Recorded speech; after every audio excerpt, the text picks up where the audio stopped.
You could not be a high school history teacher. No, dude, I probably shouldn't do this. I'm gonna do it anyway. Speaking of school, so it was my kid's birthday, so there was a pizza party. So we brought a bunch of pizza to the school, and I've never been in the school. This is her new school. I haven't been in there. So we get there, and it looks like a normal school. And there's like these 10-foot tall steel cages. So you're going through cages, I thought I was at Shawshank, I thought I was in a prison. Right. Go through turnstiles, metal detectors, I walk into school, everything looks normal.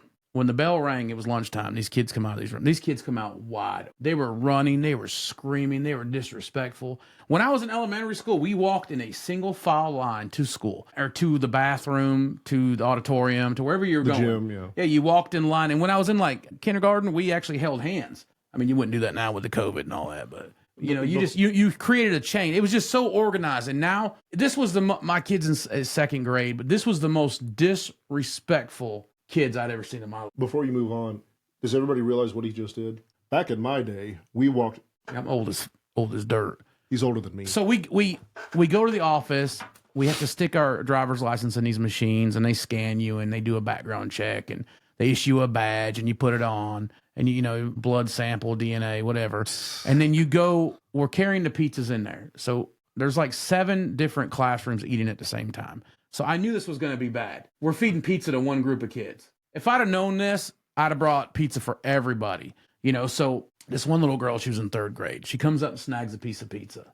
Are you covering your breath for the burps? This is my thinking position. That's your nervous habit. So this his breath stinks. So this little girl, she grabs a slice of pizza and she's holding it in her hand. And I was like, hey, we got a party over here. I said, but I tell you what. I said, when everybody gets their pizza, there's some left. I'll bring it over to your class. She grabs the pizza and she's like crunching it in her hand. She gets it in a ball and it's hot. There's cheese oozing. And she says, what pizza? This is a little 3rd grade little girl. Right. So I go to tell Hannah. I turn around and Hannah's straight up getting just assaulted by another one. I mean, they're just talking straight smack to her, man. I mean, these kids were out of control. We don't mind. It's not in North Carolina. It's not just about the pay. I mean, I would love to be paid triple. It's just the level of disrespect we receive from kids and everything top down. That's what drives teachers away.